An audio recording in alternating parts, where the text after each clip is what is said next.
Hey there guys, so quite a big thank you. Recently the Curse of Strahd campaign video that I did, sort of discussing different points on that adventure, I did pretty well, especially from what I'm used to. So I appreciate a lot of the views and things, that means quite a lot. I thought I'd stay on the topic of the Curse of Strahd and actually go a little bit more in detail into that adventure and talk a little bit more about villains, something that I think doesn't get discussed enough. See, if you have a good villain in a campaign, then that can really bring the players out of their shells, and it really makes the campaign for them. So, in the example of the Curse of Strahd, Strahd von Zarovich here is the villain. He is the antagonist of the adventure, and it really shows good writing and good role playing when you have a villain like this. So I wanted to talk about, different ways of running Strahd, different ways of maybe developing the story and sort of pushing the narrative forward using a villain. I wanted to talk a little bit about this book right here. In doing that, it is the Ultimate RPG Character Backstory Guide. It's just a bunch of prompts and activities for creating a backstory for your character. However, as a DM, I think this is incredibly useful. It has a bunch of content here for different levels of characters. For example, you can see levels 1 to 7, all the way up to 20, and about sort of things that they might be thinking about and have an opinion on. This comes in incredibly handy when you are designing villains for your campaign, because the most important thing to remember is you need to understand your villain. How do you expect your players to run a compelling game when you don't understand the villain that is sort of trying to be the driving force behind that adventure? So we're going to use Strahd von Zarovich as an example. However, a lot of these prompts and a lot of these sort of tips can be used for other villains, for a lot of homebrew stuff, and for other games, for writing in general. As a DM, you also are expected to write and come up with your own ideas and creative ways of solving and tackling a problem. So this is going to be useful regardless. The first things first is, in the case of Strahd is a vampire. So it's important to, one, understand his motives.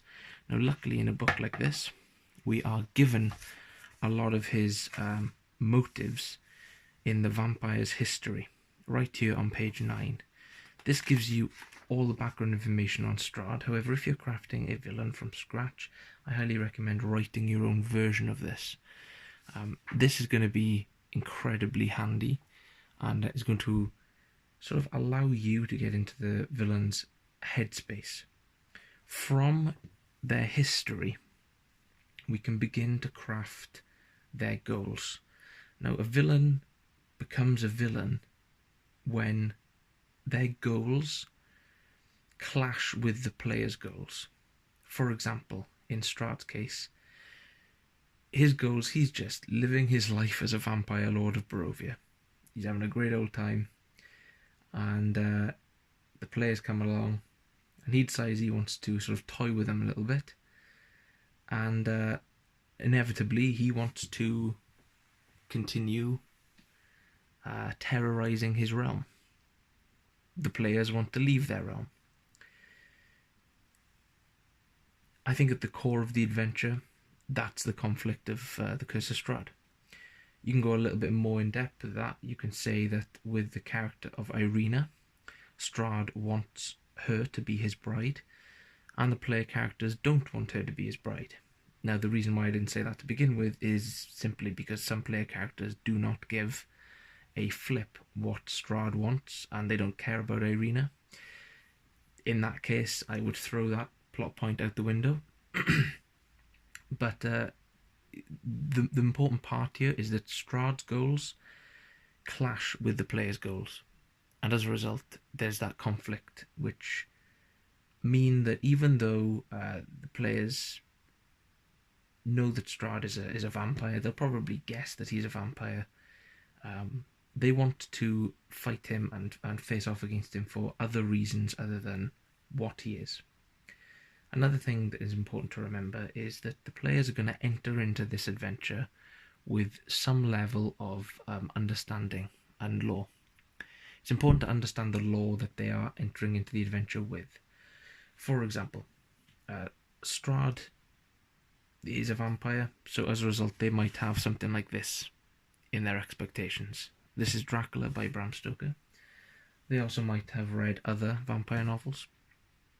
And books like these are going to be, as well as films and games, they're going to be what the player is going to have in their head, in their mind, when they are entering into this realm.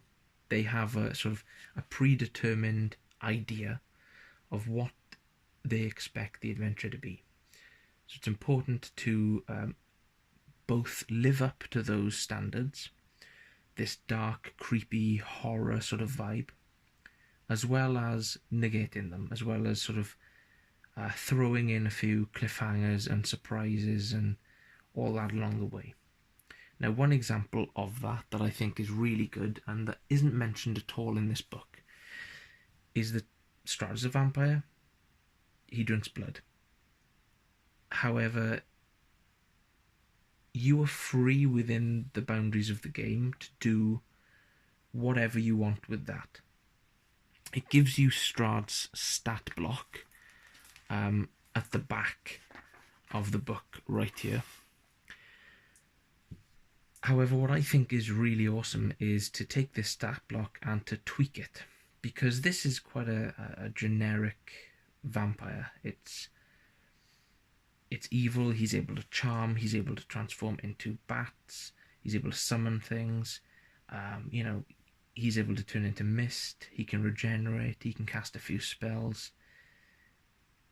But it would be really interesting if to throw off the player's expectations of the adventure, you can put in a few things such as cerebral vampires. Now, this isn't a new concept to D&D. This is something that has been used before. What a cerebral vampire is that they basically gain sort of psionic abilities through eating the brain fluid of an individual, giving Strahd sort of the ability to read thoughts, or the ability to use certain psionic abilities, such as the Mind Flayer's abilities, really changes the fight and really changes the theme of the adventure. Now, I'm not saying that you should use this on Strahd. In fact, when I ran this adventure, I didn't make Strahd a cerebral vampire. I stuck with the very gothic theme that was set up within the book. But what I'm saying here is that you can take your players' expectations, which are usually going to be created through something like this, and you completely throw them out of the window. And in doing that, you create an adventure that is memorable, something that is completely different and unique.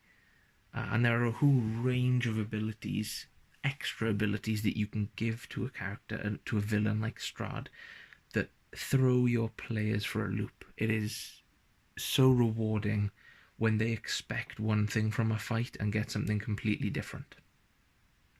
Another thing I wanted to talk about with a good villain, and this is recommended in the book, is that the villain doesn't stay hidden.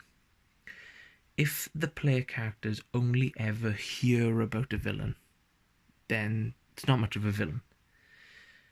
The villain needs to make an appearance multiple times. Now, when I ran this adventure, I had Strahd turn up at all of the players' worst moments. They just survived a really difficult fight. Strahd would turn up and just spend one round attacking a player. He'd pick the weakest player in the group and he'd attack them. And that might result in the player losing a few death saves. That might result in a player becoming unconscious. But it was Strahd's way of testing those players. It meant that whenever the players met and saw Strahd, they were immediately aware that one player, probably the weakest player, was going to be in a very dangerous situation. And it led them to understanding that Strahd was not afraid of the players. He was not hiding from them. He was very much testing them. And that made him more deadly. It meant that this realm that the players are exploring, Strahd is within, Strahd owns and rules, and at any point he can turn up and defeat them. So, first things first, understand your villains. Get inside their heads, understand their backstory, the lore. Secondly, understand what your players are expecting from this adventure, or from any adventure. When you understand what they're expecting, you can subvert their expectations. You can change their views, and you can throw in things that they'd never expect.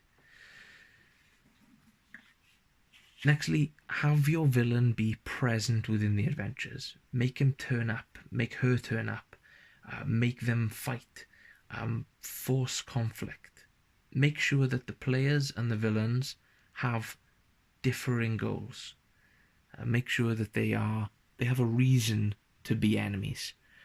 When you do that, and when you do all of these things, you create an interesting encounter, an interesting conflict, and one that the players can't really ignore.